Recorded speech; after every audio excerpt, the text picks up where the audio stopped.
buenas noches a todos los participantes presentes. También enviamos un saludo a todos los que nos están viendo desde la página de Facebook. Esperamos que se encuentren súper bien. Mi nombre es Marcela Sotomayor y soy parte del equipo de capacitaciones del Instituto de Regulación y Finanzas de la Universidad ESAM. Antes de empezar con esta conferencia tan enriquecedora, vamos a presentarles un poco acerca de nosotros. Nosotros somos líderes en los sectores regulados y económicos. Contamos con 20 años de trayectoria en capacitación y consultoría empresarial. Tenemos más de 10.000 profesionales que se capacitan con nuestros programas de alta especialización. Tenemos más de 250 instituciones públicas y privadas atendidas en consultorías especializadas. Contamos también con más de 50 asesorías económicas financieras, más de 20 valorizaciones de activos y empresas y más de 50 empresas del sector público y privado realizan sus capacitaciones a través de nuestros servicios. Dentro de los servicios, el primero es la consultoría empresarial.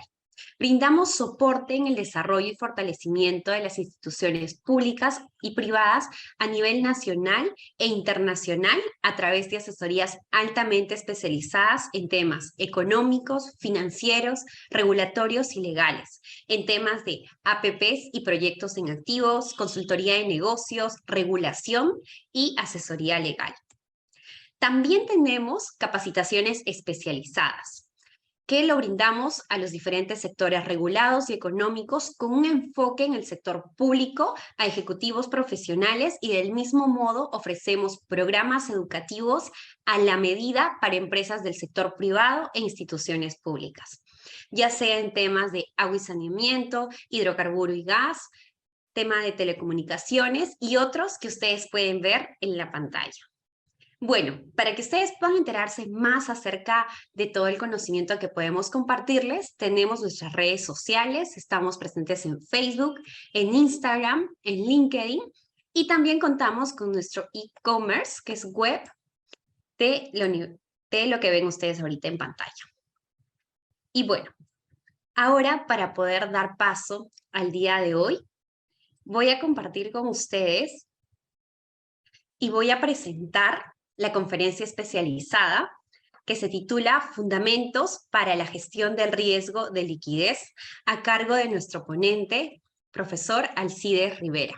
Él es subgerente de riesgos financieros y liquidez en el Banco Falabella y cuenta con más de 10 años de experiencia en área de riesgos financieros y de mercado en el sistema financiero. Así que un fuerte aplauso para el profesor y adelante, profesor.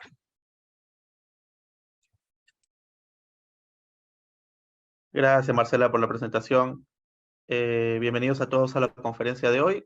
Voy a proceder a proyectar la pantalla con los temas a revisar.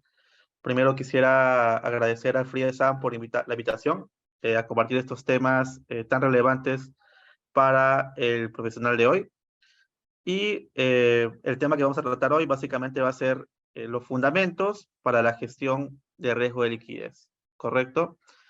Este tema va a estar enfocado en lo que es la gestión para entidades bancarias. Sin embargo, esto también se puede aplicar a todo tipo de entidades financieras, ya sea las cajas municipales, rurales y las financieras en sí, ¿no? Entonces, ese es el alcance. Y quisiera empezar dando una revisión de los temas que se va a revisar hoy. Vamos a partir revisando los conceptos fundamentales respecto a la liquidez y el riesgo de liquidez, siempre partiendo de un enfoque basado en Basilea, ¿ok? Como segundo tema vamos a revisar por qué es relevante el riesgo de liquidez en la actualidad y también vamos a aprovechar para revisar las principales medidas o lineamientos que han dado el marco de Basilea III a la actualidad, ¿no? Como tercer punto, vamos a ver un marco de gestión base también desde un punto de vista regulatorio, y vamos a terminar aterrizando todos los conceptos, revisando algunas estadísticas de actualidad y desafíos en la gestión de liquidez en el corto plazo, ¿no? La idea en el recorrido de esta conferencia es, más que dar temas muy técnicos, es abrir la curiosidad y la relevancia de estos temas en el día a día de cada uno de los participantes, y también cómo lo pueden aplicar no solamente en el tema laboral, sino en el día a día y quizás también en temas académicos, ¿no? Al final habrá un tiempo para preguntas, que ahí estará administrando Marcela, y vamos a comenzar con el primer punto, que son conceptos fundamentales, ¿ok? Para empezar, quiero lanzar una pregunta para reflexión, que es, ¿qué entendemos nosotros por liquidez? ¿Correcto? Les animo a que recuerden en el día a día las noticias que ven, a leer algún artículo de periódico, en internet, algún tema en el que se menciona el término liquidez, ¿no? Acá para guiarlos he hecho un recorte de noticias recientes y he resaltado el uso que se le da según el contexto al término liquidez, ¿no? La liquidez es un término intuitivo que uno puede ver en el día a día, ¿correcto? Según el contexto, significa ciertas cosas, pero en general la definición más clara e intuitiva es, uno lo suele vincular al efectivo, ¿no? A la disponibilidad de efectivo o de cash, ¿no? Si ven los enunciados, pueden ver que puede haber un adjetivo de excedente o déficit, también puede denominarse a la profundidad de mercado, quizás, ¿no? O a la disponibilidad de efectivo, ¿no? Entonces, para los fines de esta conferencia, vamos a definir brevemente a qué nos referimos con el concepto de liquidez, para así avanzar con las explicaciones, ¿no? Entonces, partiendo de cómo lo entiende Basilea III, tenemos las siglas ahí B y S, ¿no? Por Basilea. La liquidez es la capacidad de un banco para financiar aumentos de su volumen de activos para cumplir sus obligaciones de pago. Esto sin incurrir en pérdidas materiales, ¿no? En esta definición ya estamos hablando de activos y de obligaciones. Esto nos lleva a tratar sobre en qué consiste la estructura financiera de un banco, ¿no?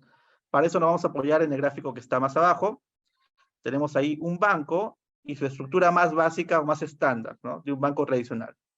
Tenemos por un lado lo que son los activos y por otro lado tenemos el financiamiento, ¿no? También se puede ver desde un enfoque de usos de fondos, ahí están los activos, y también de fuentes de fondeo, que es el financiamiento, ¿no? Por el lado de dónde viene el financiamiento, tenemos ahí dos ramas, ¿no?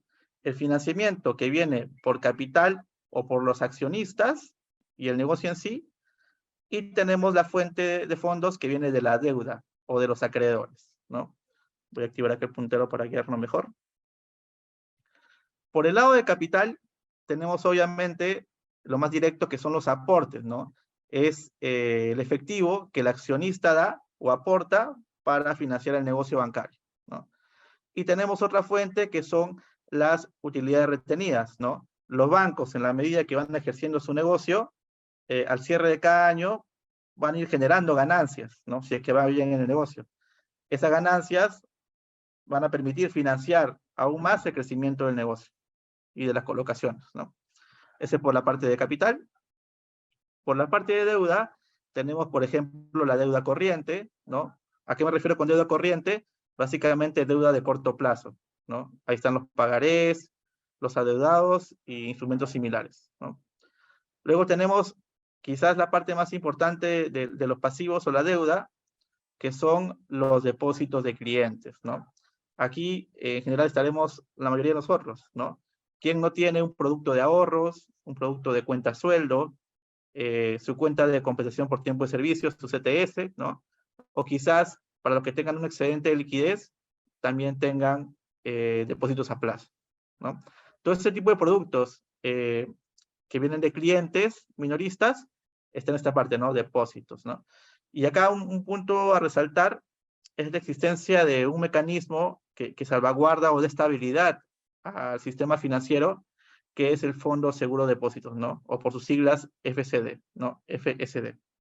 Este Fondo de Seguro de Depósitos es un seguro que ante la quiebra de un banco o una entidad financiera regulada, permite que el cliente recupere hasta un monto máximo sus fondos, ¿no?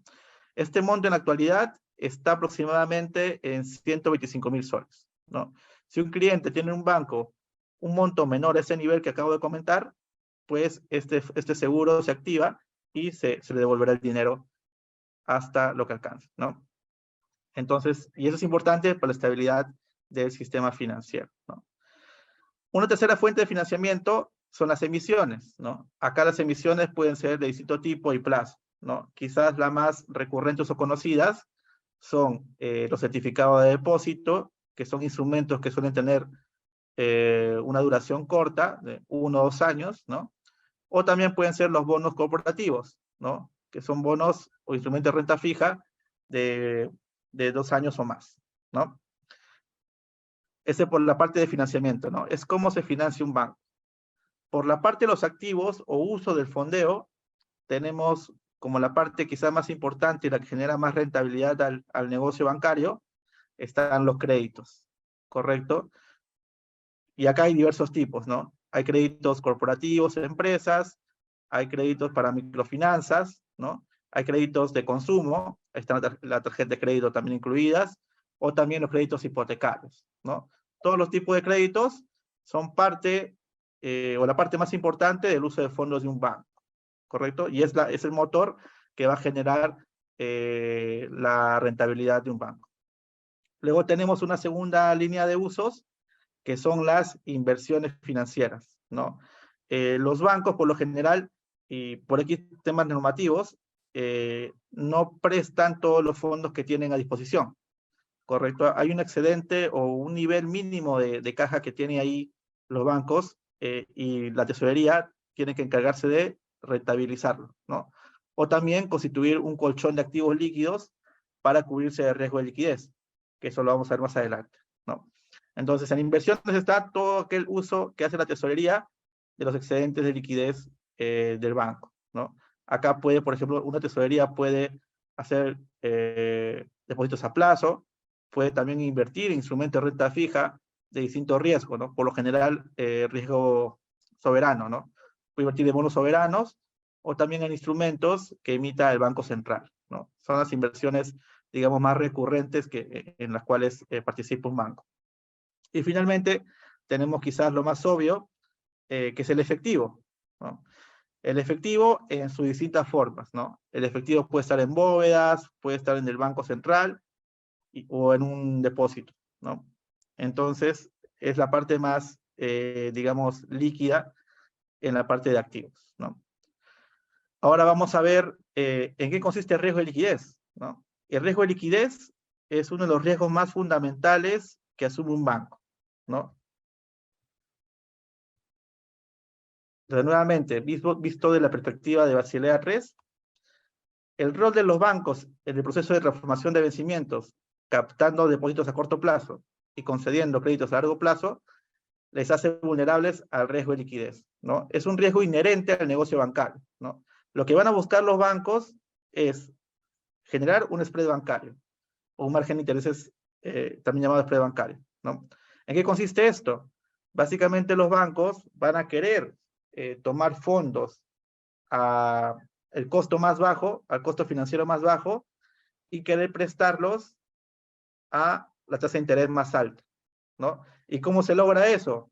Pues buscando que el fondeo tenga un plazo más corto y la colocación tenga un plazo más largo. A ese incentivo o esa transformación de vencimientos genera lo que es el riesgo de liquidez, ¿no? Y es justamente al asumir este riesgo que los bancos tienen la oportunidad de generar rentabilidad o un margen de interés, ¿no? Por eso es un riesgo fundamental que tienen que gestionar los bancos y nace justamente de la naturaleza misma del negocio bancario, ¿correcto? Ahí pueden ver en el gráfico justamente un esquema sencillo, ¿no? Tenemos esta gráfica de doble entrada en la cual hay una recta que la vamos a llamar curva de rendimientos, que básicamente refleja las combinaciones de tasa de interés y plazo, y básicamente lo que va a hacer el banco es tomar el fondeo lo más corto posible y colocar a plazo más largo posible. ¿Por qué? Porque justamente la diferencia entre ambas tasas es lo que va a generar la utilidad. ¿Correcto? Ahora, justamente la gestión de riesgo de liquidez consiste en que este descalce no sea tan riesgoso, ¿no? o sea lo más sostenible posible, ¿no? Porque si un banco se fondea demasiado corto, si hay una tensión en el mercado o un estrés en el mercado, de repente puede darse la situación de que no sea capaz de financiarse, ¿no? Entonces, es ahí donde se podría ver incapacitado de pagar sus pasivos, obligaciones, y finalmente requiebra el banco, ¿no? Es importante que haya un equilibrio adecuado entre los plazos de fondeo y colocación, ¿no?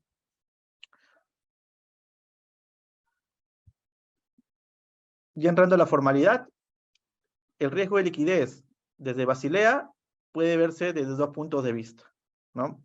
Tenemos el riesgo de liquidez de fondos y tenemos el riesgo de liquidez de mercado, ¿no? El riesgo de liquidez de fondos es el riesgo de que la entidad no sea capaz de hacer frente a flujos de caja previstos e imprevistos, presentes y futuros, sin que se vea afectada su operativa diaria o su situación financiera, ¿no? Y luego tenemos el riesgo de liquidez de mercado, que es el riesgo de que una entidad no pueda deshacer fácilmente una posición a precios de mercado, a causa de una insuficiente profundidad o de distorsiones de mercado, ¿no? En el segundo caso, el ejemplo más sencillo es, por ejemplo, cuando uno quiere comprar, o uno, por ejemplo, tiene su portafolio por X motivos de un bono de un país que está, digamos, en grado especulativo o en default, ¿no? Puede ser un banco, qué sé yo, o un bono de Venezuela, por ejemplo, ¿no? Que uno quisiera vender en el mercado, pero lamentablemente no podría recibir todo lo que uno invirtió, ¿no? Quizás ese bono en el mercado esté demasiado castigado justamente por la mala situación financiera del país de Venezuela, ¿no? Y así, ¿no?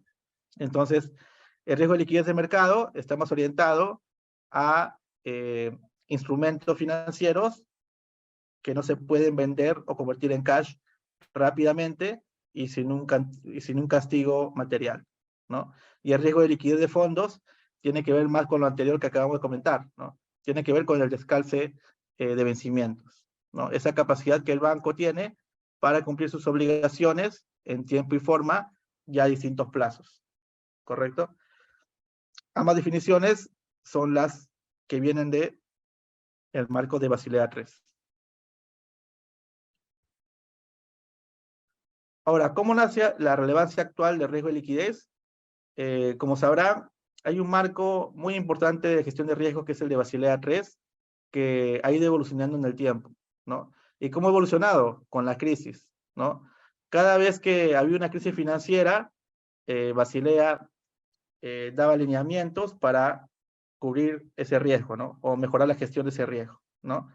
Entonces, la crisis que puso de relevancia el riesgo de liquidez fue la crisis financiera de 2007-2008, ¿no? En esta crisis de hipotecas subprime, que luego desencadenó una crisis financiera mundial y luego una crisis soberana europea, hubieron tres factores importantes a destacar, ¿correcto?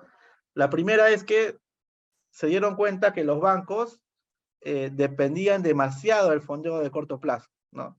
Los bancos estaban súper apalancados en su fondeo en plazos muy cortos, ¿ya? Eso fue un primer punto. El segundo punto era que se sobreestimaron los activos líquidos. Los bancos tenían en sus balances activos que al querer venderlos o liquidarlos o cobrarlos, simplemente valían poco o nada, ¿correcto? Ese fue un segundo punto que se dieron cuenta en la crisis 2007-2008. Y el tercer punto, también súper importante, es el de la interconexión, ¿no? Se puso de manifiesto cómo los mercados están muy conectados a nivel mundial, y no solamente mercados financieros, también otras industrias. Fue un efecto en cadena que dio esta crisis financiera, quizás partió de bancos dedicados a hipotecas, luego escaló a bancos de inversión, luego escaló a industrias conexas como de seguros, luego también afectó a las empresas, bueno, a los fondos de pensiones, ¿correcto?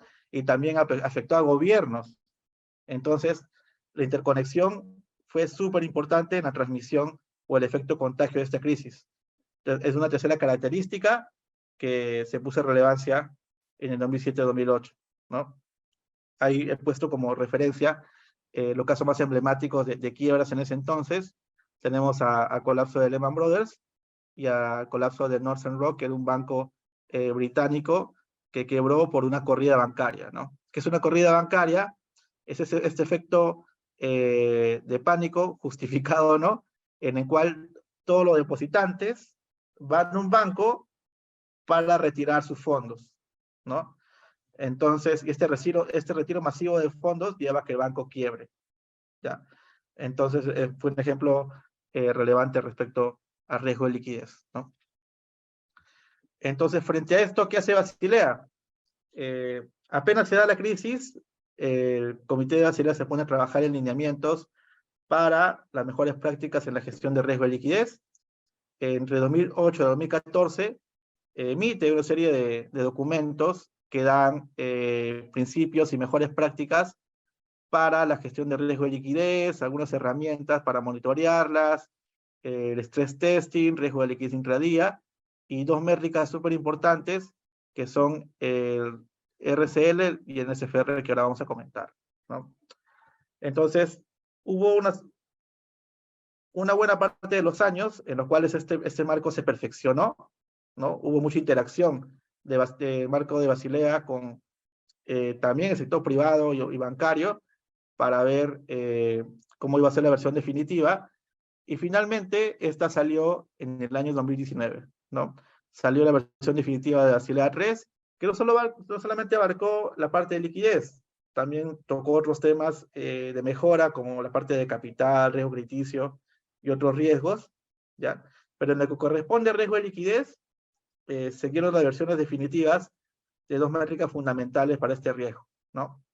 Tenemos el Liquidity Coverage Ratio, que es el LCR en inglés, y el Net Stable Funding Ratio, o NSFR, también en inglés, ¿no?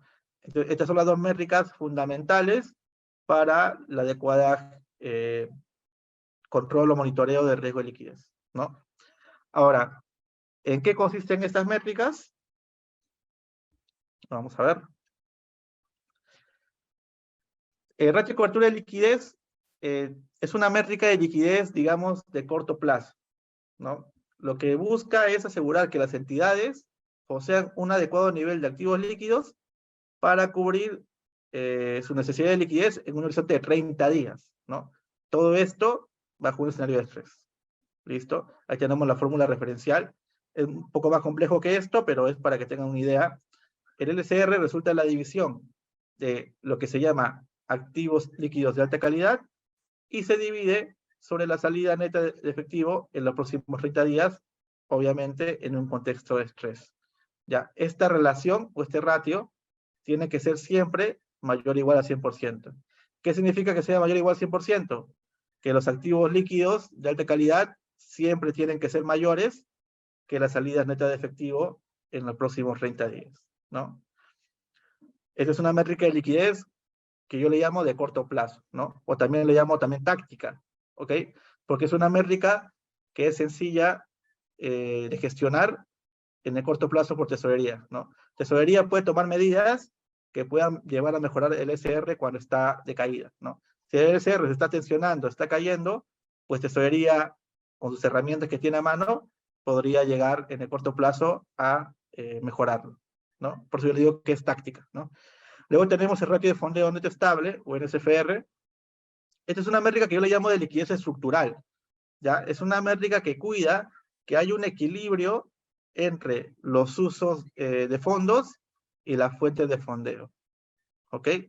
El objetivo, como se menciona ahí, es promover que las empresas cuenten con un fondeo estable acorde a la composición de sus activos, ¿no?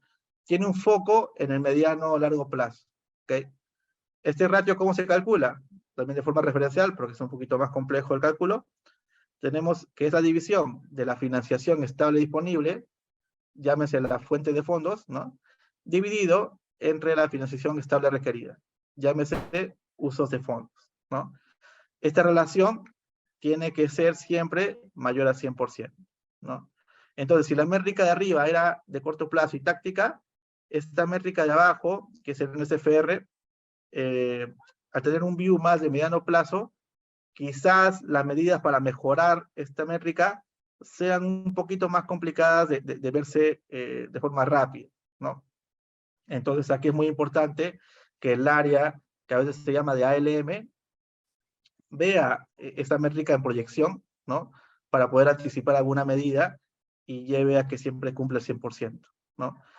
De estas métricas, el LCR actualmente existe a nivel local. La SBS tiene una versión local del LCR, ¿ok? Y en cuanto al SFR, la SBS todavía no ha dado ningún reglamento para calcularlo, pero se espera que en el corto plazo quizás hay una prepublicación que pueda dar alguna visión de cómo ve el SBS esta métrica a nivel local, ¿no? Pero actualmente solo existe a nivel local el LCR. Algunos bancos, sobre todo los que tienen presencia en varios países o una visión más corporativa global, a nivel interno, manejan cálculos propios de estas métricas, ¿no? Porque son justamente las mejores prácticas que existen para riesgo de liquidez, ¿no? Y es importante tenerlas, ¿no?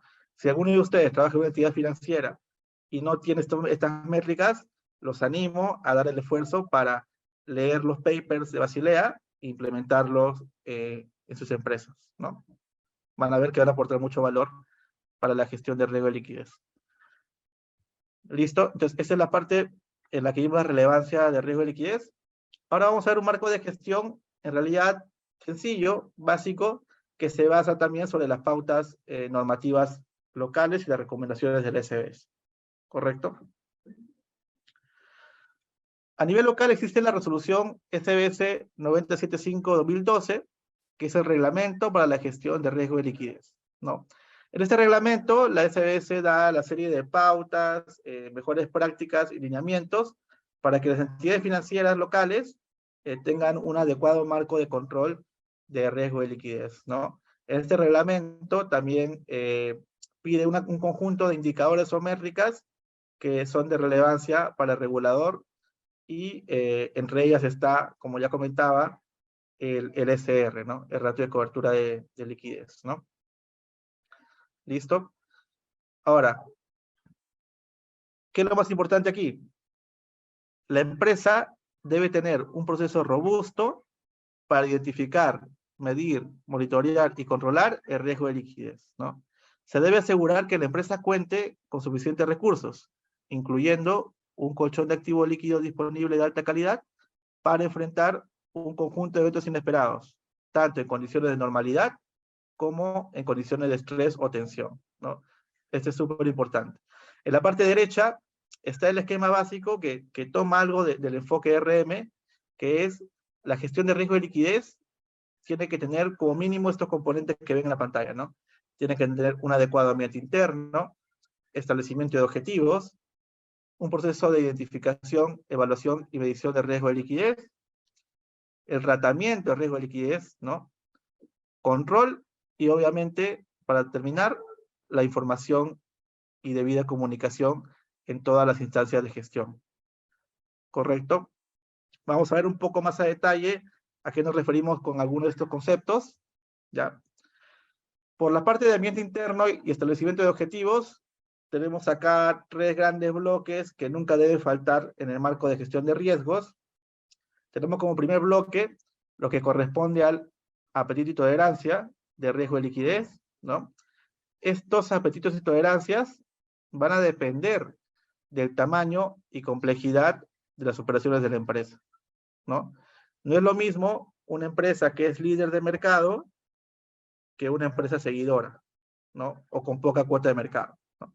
No es lo mismo un banco que tenga un portafolio de activos o de créditos de distinto tipo, tenga todos los tipos de créditos, hipotecarios, corporativos, para pymes, etcétera, leasing, ¿no? Que un banco que esté enfocado en un nicho de mercado, ¿no? Entonces, hay que conocer cuál es la complejidad y tamaño del banco que estamos administrando y, según ello, definir un apetito y tolerancia adecuados, ¿no? También hay que tener en cuenta la gestión en condiciones normales, también llamada business as usual, o también condiciones de estrés o tensión, ¿correcto? También es importante la comunicación a nivel de toda la organización, ¿no? No solamente hay que guardarse las métricas para el área de riesgos, ¿no? También hay que compartirlas en todas las instancias, ¿no? hay que compartirlas con el directorio, hay que compartirlas en comités, y también hay que compartirlas con las áreas de tesorería, finanzas y otras áreas interesadas, ¿no? Y también tiene que tener una frecuencia mínima ideal, ¿no? Que suele ser anual, ¿no? Es el periodo mínimo de exigencia para revisar todo lo que tiene que ver con apetitos y tolerancias para métricas de riesgo de liquidez, ¿no? Luego, como segundo bloque, tenemos lo que es la estrategia y política de gestión. Hay que tener en cuenta estos puntos.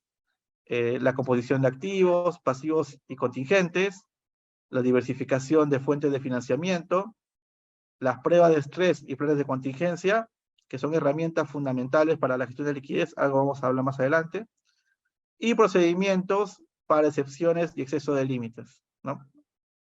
Como tercer bloque, tenemos la estructura organizacional.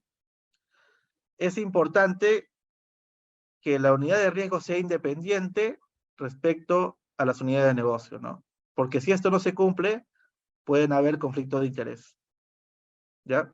El juicio de unidad de riesgo se puede ver sesgado si no hay independencia, ¿no? Y obviamente también tiene que contar con el personal adecuado para el monitoreo y control de riesgo de liquidez, ¿no? Tienen que contar con los analistas, líderes, jefes, que tengan conocimiento y experiencia adecuados para este tipo de riesgos, ¿ok? Es un punto también que de vez en cuando revisa el regulador, ¿no? Luego en la parte de medición, control y monitoreo tenemos estos aspectos que tampoco deben faltar, ya más que nada son herramientas. El primero es, debemos contar con flujos de caja proyectados, ¿no? Acá se debe contar con mucho apoyo de las áreas de finanzas y tesorería, ¿no?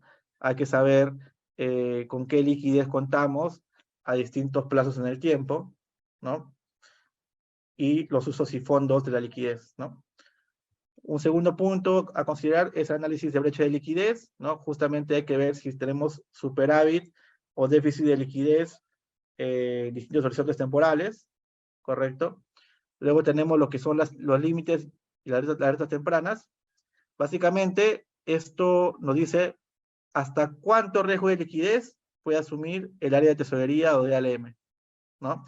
Entonces, algo que se puso mucho de relevancia a raíz de la última crisis que tuvimos en el 2020-2021 son las alertas tempranas, ¿ya? Las alertas tempranas son indicadores que nos van a dar señales, ¿ya?, de un posible escenario de estrés en el mercado, ¿ya? Son indicadores que nos anticipan un escenario de estrés antes de que ocurra, ¿no? No siempre se va a cumplir, ¿no? Pero la idea es que nos alerte, ¿no? Que nos anticipe algo, ¿no? Entonces uno puede quizás mirar métricas macroeconómicas, ¿no? Puede ver quizás ratings, puede ver cotizaciones de mercado tipo tasa de interés, ¿no? La curva de rendimientos soberanas, ¿no? Entonces, el spread de los CDS de gobierno peruano, y así, ¿no? Hay métricas que nos pueden ayudar a anticiparnos si hay una tensión en el mercado, ¿no? Entonces es súper importante que como entidad financiera tengamos claro cuáles son estas alertas, ¿no? Como cuarto punto, tenemos una herramienta fundamental en la actualidad que debemos tenerla bien calibrada y actualizada, que son las pruebas de estrés, ¿no? Ahora vamos a detallar un poquito más sobre eso, por eso no me detengo mucho ahí. Como quinto punto, tenemos el plan de contingencia de liquidez. Este es un documento súper importante, porque el plan de contingencia de liquidez lo que va a contener es toda la serie de pasos y detalles que el banco debe seguir en caso ocurra un escenario de estrés de liquidez, ¿no? En este plan de contingencia está el plan de acción, están los responsables, el conjunto de actividades que se va a seguir uno a uno para superar el estrés y así, ¿no?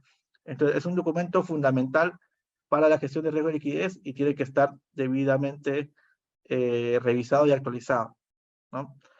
A veces suele pasar que es un documento que se crea, está ahí por tiempo, hasta que de verdad se necesita, ¿no? Entonces lo que yo recomiendo es este plan de contingencia de liquidez. Primero, si no existe, hay que crearlo.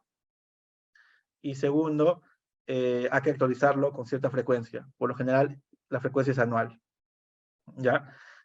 La SBS también da pautas sobre contenido mínimo de este plan, ¿no? Puedes revisarlo en la norma que acabo de comentar antes, la 975, los componentes mínimos que pide el regulador para este plan de contingencia, ¿correcto?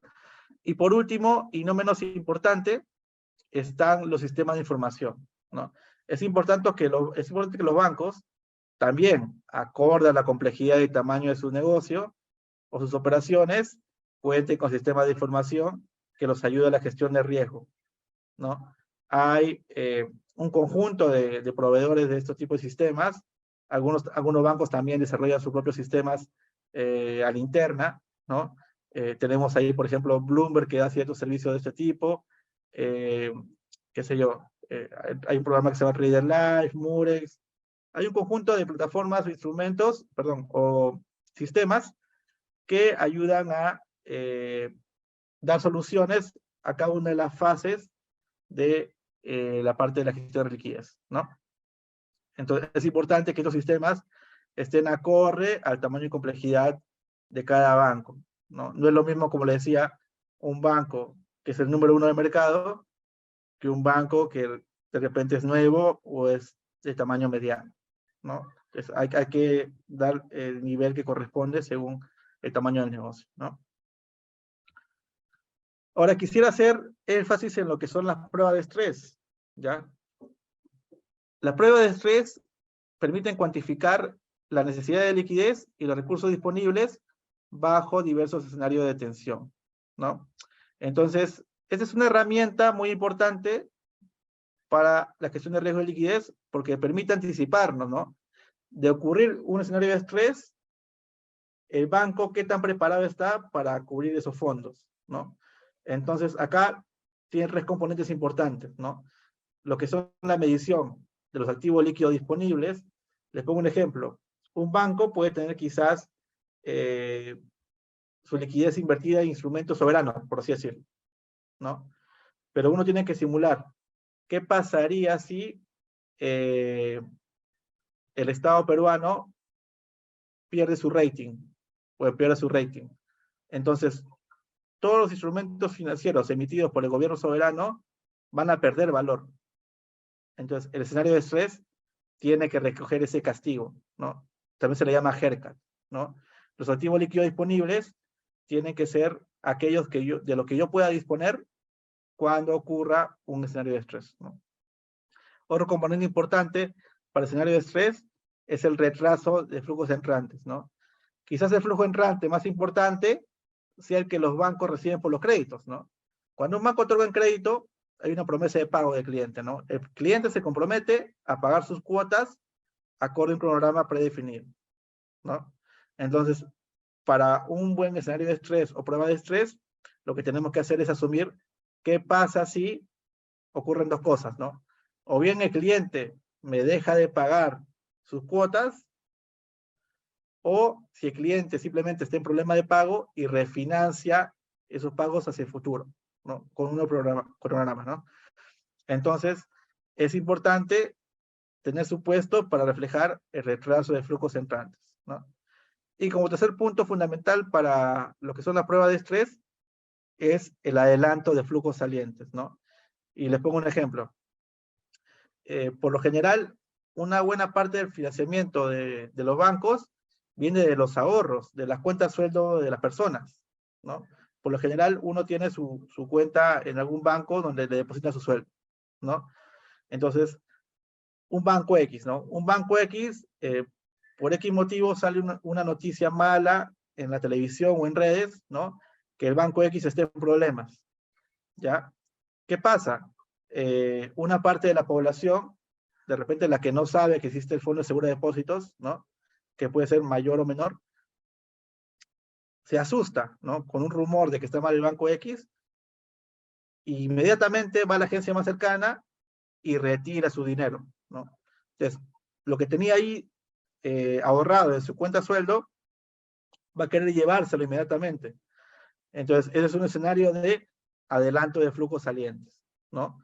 Es decir, un flujo que uno esperaba que salga, qué sé yo, de acá a un mes, por un escenario de estrés, se adelanta esa salida. ¿no? Y puede irse inmediatamente al día siguiente, ¿no? Es un tercer componente fundamental para operativizar o desarrollar una prueba de estrés, ¿no? Entonces, parte importante de la prueba de estrés son los supuestos y escenarios, ¿no? Que están acá a la derecha algunos ejemplos, ¿correcto? Un tercer ejemplo de flujos salientes o de falta de fuentes de fondeo puede ser, por lo general algunos bancos también emiten bonos o emiten certificados, pero lo que hace exitoso a la emisión de un bono certificado es que haya alguien que lo compre, ¿no? Entonces, también en un escenario de estrés puede darse que un banco quiere emitir un bono, pero simplemente no haya quien se lo compre, ya sea por falta de liquidez o ya sea por falta de confianza o versión a riesgo. Entonces, también es un factor a tomar en cuenta para una adecuada prueba de estrés, ¿ya?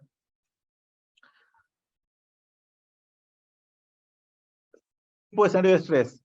Se puede clasificar de varias formas, pero yo prefiero esta que es más sencilla e intuitiva. Puede haber un estrés específico, puede haber un estrés sistémico y puede haber lo que es un estrés mixto. ¿Ok? Un estrés específico, o también a veces le llaman propio, son estrés por eventos que solo afectan a la propia empresa o a su segmento de negocio, ¿no? Acá es importante la posición de mercado, ¿no? No es lo mismo un banco que tiene una posición de dominio de mercado, ¿correcto?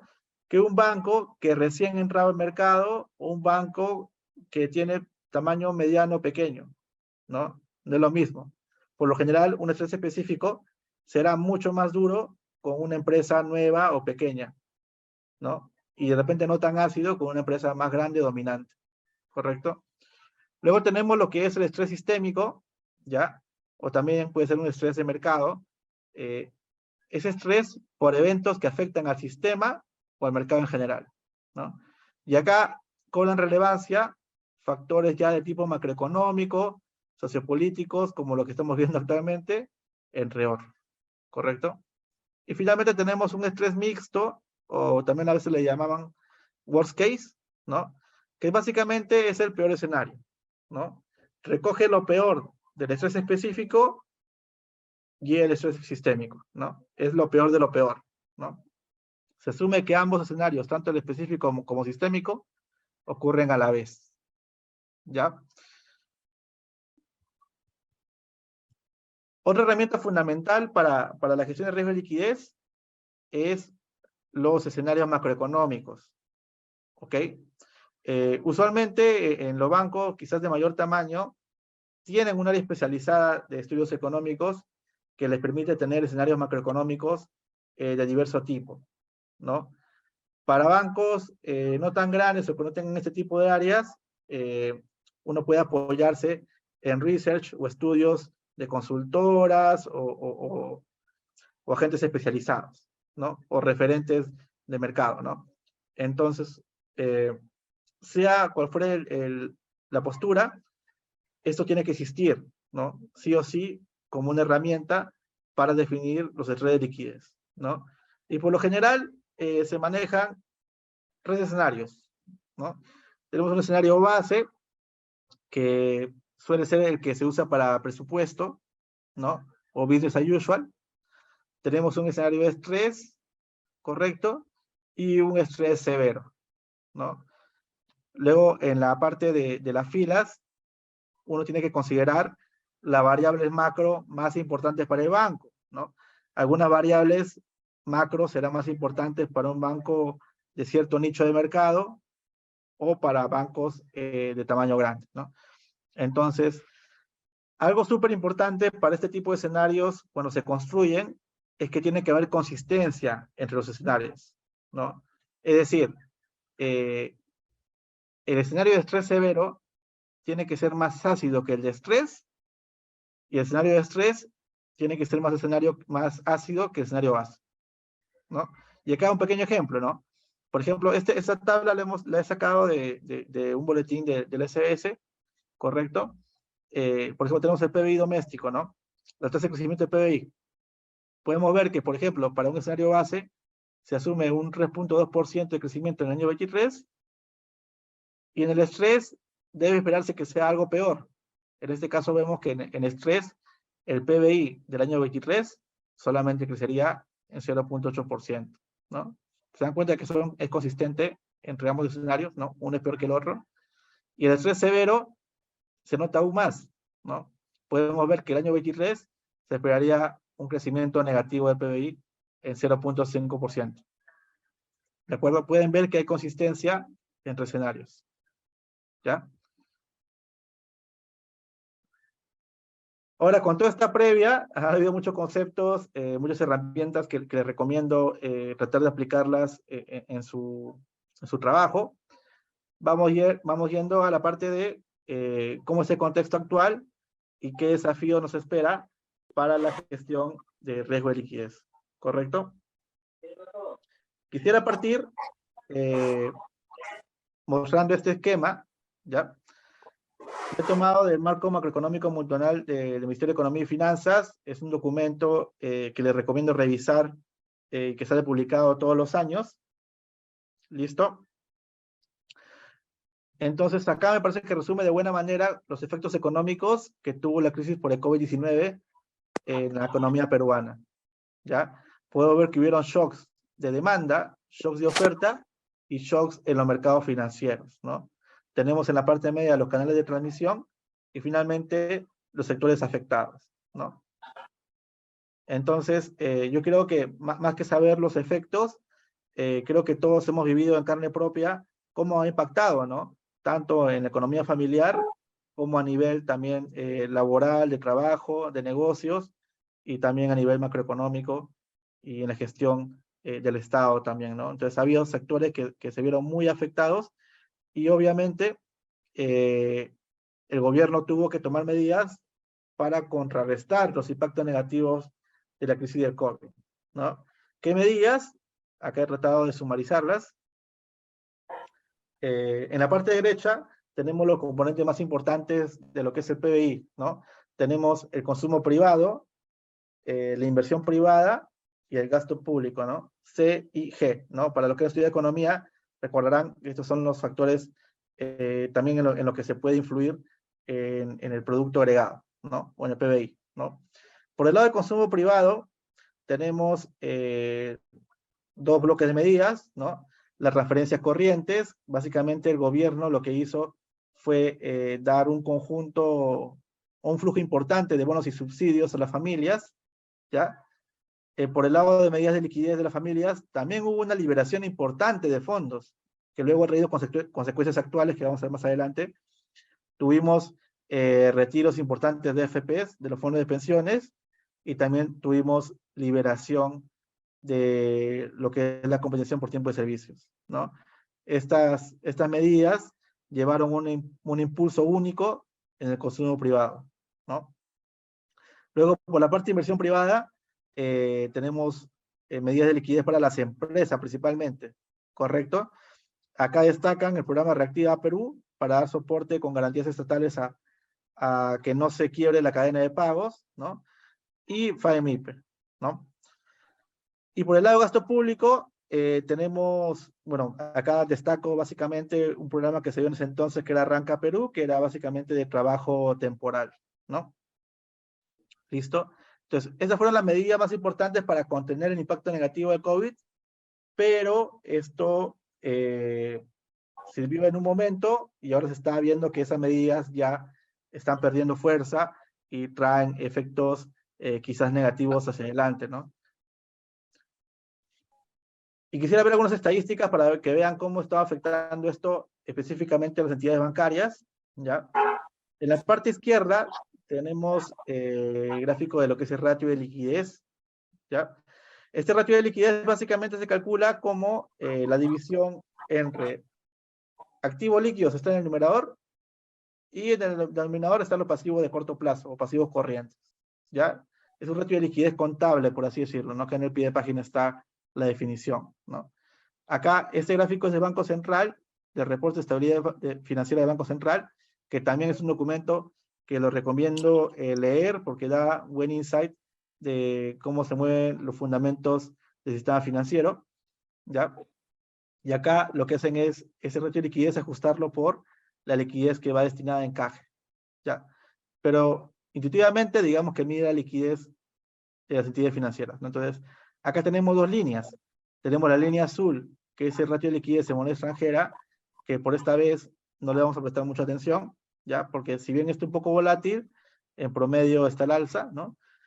Y tenemos esta línea punteada roja, que es la que más nos interesa, que es el ratio de liquidez en soles, ¿ya? Y como podrán observar, algo que llama la atención es este pico, ¿no? Pueden ver que a partir de marzo 20 registra una tendencia al alza hasta llegar a un pico de 40 y pico por ciento, y a partir del año 2021 esto empieza a caer, ¿no? Entonces, este salto, ¿a qué se debe? Justamente a las medidas que hemos visto antes. Se dio un conjunto de liberación de fondos, tanto de pensiones como de CTS, y eso se tradujo en mayor liquidez en los bancos, ¿ya? Porque todas estas transferencias de liquidez se dieron en cuentas en bancos, ¿no? Entonces, pero luego esa liquidez se fue diluyendo, se fue usando, se fue consumiendo y fue desapareciendo de los bancos, ¿no?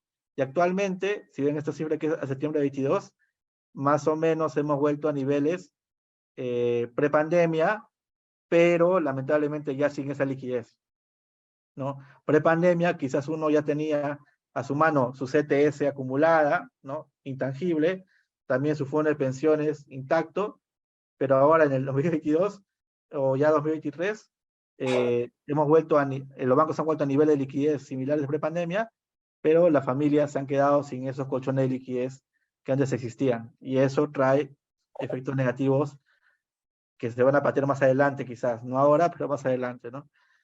Luego en la parte derecha tenemos el gráfico de cómo han ido creciendo de forma interanual tanto los créditos y depósitos, ¿no? Y acá lo ideal es que ambos crecimientos estén en armonía, ¿ya? Que el crecimiento de los créditos esté más o menos alineado al crecimiento de los depósitos, ¿no? Eso le da sostenibilidad al crecimiento de la cartera de créditos, ¿ok?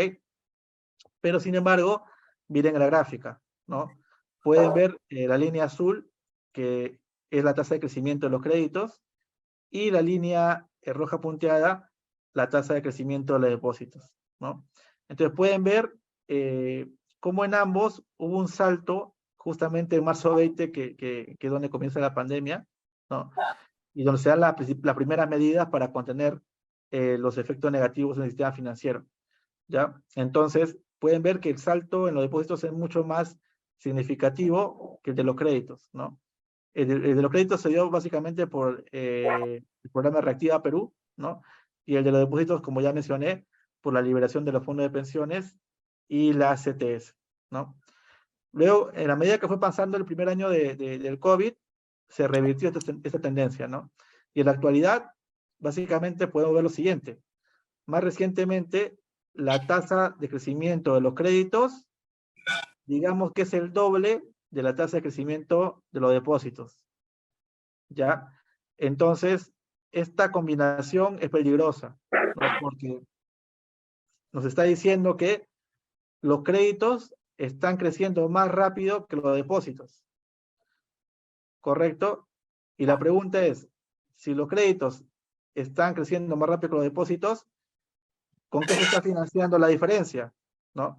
Pues la diferencia se estaría financiando con fondeo de clientes, digamos, mayoristas, o también con emisiones, que son fuentes de financiación que están muy expuestas a lo que ocurre en el mercado de capitales o a nivel de economía o macroeconómico, ¿no? Y eso nos pone en mayor riesgo de liquidez al sistema, ¿no? Ahora vamos a ver un detalle de cómo está el mercado de capitales, para que saquen sus propias conclusiones, ¿no? Ya para redondear la parte de los ratios de cobertura de liquidez, acá tenemos una apertura también, esto lo he tomado de un reporte de la SBS, de Información Pública. Podemos ver básicamente el ratio de cobertura de liquidez, pero abierto por grupos o segmentos de mercado, ¿no? Tenemos en la línea azul los 4 bancos más grandes, ya sabemos quiénes son. La línea verde tenemos entidades dedicadas al sector microfinanciero, ¿no? Luego tenemos la línea roja, entidades básicamente corporativas, ¿no? Y finalmente la línea morada, que es entidades de crédito de consumo, básicamente, ¿no? Y básicamente lo que se puede ver es la misma tendencia, ¿no? Luego de primer empuje en marzo de 2020, ¿no? Puede ver que todas las métricas de estos segmentos crecieron, pero luego en el camino hacia la actualidad, todas registran un deterioro hasta septiembre 22, ¿no? Donde pueden ver que todas están en niveles muy alineados o pegados entre sí, ¿correcto? Otra estadística muy importante que me gustaría destacar es la demanda de emisiones en el mercado local por tipo de inversionista, ¿no? Podemos ver en esta estadística la demanda que existe por emisiones en el mercado local abierto por tipo de cliente inversionista, ¿no? Podemos ver que los inversionistas más importantes en el mercado de capitales son básicamente las AFP, ¿no? Y los seguros, en ese orden, ¿no? Son los más importantes a nivel local. Entonces, pueden ver esta estadística del 2012 en la actualidad y justo miren el quiebre que hay en el año 2020, ¿no? En el año 2020 hacia adelante, la demanda de AFPs se vio súper reducida, ¿no? Y no solamente de AFPs, también la de fondos mutuos, seguros y otros, ¿no? Y acá podría especular con dos motivos, ¿no? El primer motivo, que puede ser el más importante, es al liberar los fondos de pensiones, las AFPs se quedaron con menores fondos administrados, es decir, se quedaron con menor liquidez para invertir. Y eso llevó a que tenga una menor demanda de emisiones en el mercado local. Es un primer motivo para esta reducción.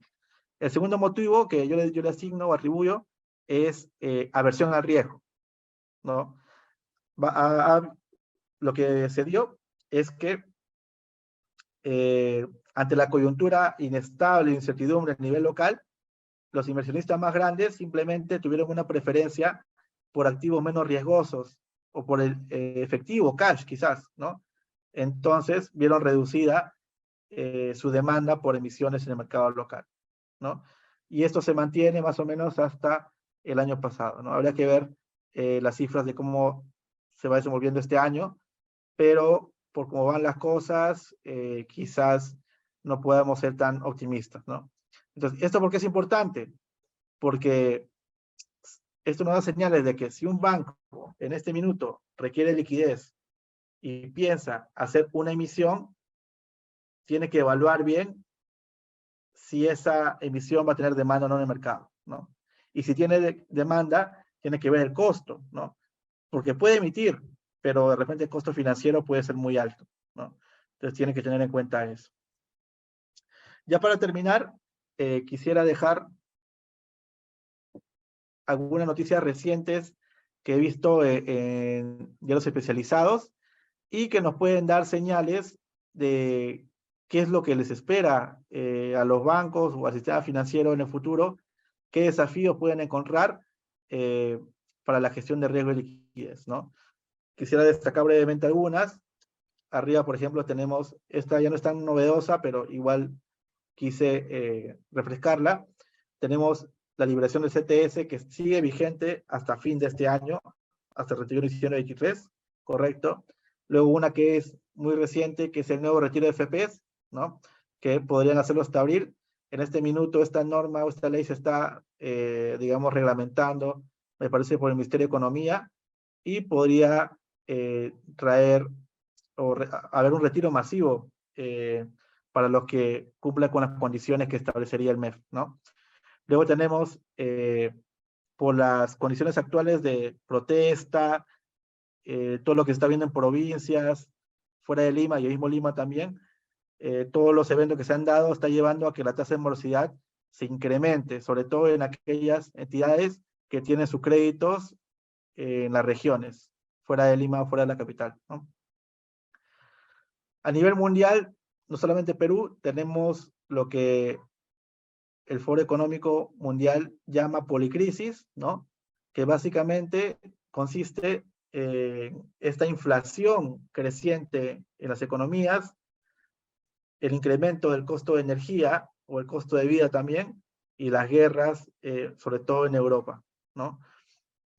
Entonces, son tendencias a nivel global, no solamente a nivel de Perú, sino que la inflación está afectando a todo el mundo, ¿no? Algunos le llaman que es una resaca, luego de todas las medidas o facilidades que dieron los gobiernos para contrarrestar el impacto económico negativo del COVID en cada país, ¿no? Entonces, vinieron décadas de intervención o de dotación de liquidez en los mercados, y ahora lo que toca es hacer el ajuste, ¿no? Y eso viene acompañado con una crisis de inflación, ¿no? Entonces, es un punto también a destacar. También hay temas normativos a nivel local. La SBS viene publicando reglamentos muy importantes, sobre todo para la gestión de capital o de solvencia, y también acaba de modificar hace unos meses ya lo que es el ratio de cobertura de liquidez, con un plazo de adecuación de varios años, pero igual todos los bancos tienen que estar preparados para adecuarse a esta nueva métrica o esta nueva forma de cálculo. Y por último, destacar las últimas rebajas que han habido a nivel de perspectiva en la calificación soberana de Perú. Me parece que Fitch y Standard & Poor's han sido las últimas que han cambiado su perspectiva de estable a negativa, ¿no? Y como sabrán, a nivel de ratings, hay dos grandes grupos de ratings, ¿no? La categoría grado de inversión, que es de BBB o mejor, y el resto, que es a nivel inferior, que es el grado especulativo, y muchos a veces lo llaman como grado basura, ¿no? Entonces, esperemos que Perú no llegue a ese nivel, porque tendría un impacto importante en la valorización de los instrumentos que emite el gobierno peruano, ¿no? Y también en la capacidad de endeudarse para financiar los gastos del Estado, ¿no? Entonces, es una noticia súper importante y a la cual hay que estar alertas, ¿no? Entonces, recopilando todos estos titulares, me quedo con estos mensajes para que lo tengan en cuenta en la gestión de riesgo y liquidez en el corto plazo. Primero, hay que estar atentos a la liquidez del mercado de capitales, ¿no? Como ya les dije, un player muy relevante en el mercado de capitales local son las AFPs, ¿no? Entonces, las AFPs solían tener un portafolio de inversiones súper grande, ¿no? Con todos los aportes de los aportantes, valga la redundancia, ¿no? Pero con la salida de liquidez o de los retiros de fondos, ese portafolio se va achicando y por ende la liquidez del mercado de capitales también, ¿no? Y esa potencial fuente de financiamiento para los bancos puede dejar de existir, ¿no? Entonces es importante tener mapeado la liquidez del mercado de capitales, ¿no? Sobre todo por estas medidas de player más importante, que son las administradoras de fondos de pensiones, ¿no? Un segundo punto a tener en cuenta es la clasificación de riesgo soberana. Como ya les dije, por todas las cosas que están pasando a nivel local recientemente, la inestabilidad política, todo el tema de incremento del costo de vida, malas políticas quizás a nivel fiscal o de otro tipo, pueden tomar impacto en la clasificación de riesgos y llevar a que Perú pase su rating a grado especulativo. Y eso es un impacto muy importante para las carteras o portafolios que tienen posiciones en instrumentos de bonos soberanos, ¿no? Un tercer punto a tener en cuenta también es la inflación y las medidas de política monetaria, ¿no? Actualmente, la política monetaria del Banco Central es restrictiva, viene tomando incrementos continuos de la tasa de referencia, y eso obviamente se traduce en un encarecimiento del crédito, ¿correcto? Entonces, y esto sumado a la inflación, puede tener impacto también en el comportamiento de pago de los clientes, ¿no? Para algunos clientes, los créditos se pueden volver insostenibles, ¿no? Los clientes quizás puedan, entre los flujos de entrada que tienen o los ingresos que tienen, van a preferir cubrir necesidades básicas y quizás no tanto pagar sus deudas, ¿no? Se van a preferir gastar en el costo de vida básico y quizás educación o necesidades básicas de la familia y no tanto pagar las deudas, ¿no? Y lo otro, estando las tasas de créditos tan altas actualmente, por esta senda correctiva de la tasa de referencia, puede llevar a que las condiciones de refinanciamiento no sean tan accesibles, ¿no? Y también contribuye quizás a una mayor mora de los que se prestan, ¿no? Y por último, y no menos relevante, están los cambios regulatorios. Como ya les dije, la SBS viene publicando una serie de reglamentos que tienen impacto tanto en la gestión de riesgo y liquidez como en la gestión de capital y también otros riesgos. El más reciente que ha publicado la SBS es el reglamento para la gestión de riesgo de modelo, ¿no? Que también hay que tenerlo presente. Si bien no tiene un impacto directo en la gestión en sí de riesgo y liquidez, sí tiene impacto en el governance de riesgo y liquidez y hay que tenerlo en cuenta, ¿no? Entonces, estos son los 4 puntos que yo destacaría desde mi perspectiva y experiencia que uno debe tener en cuenta para la gestión de riesgo y liquidez en el corto plazo. Y hasta acá ha sido conmigo.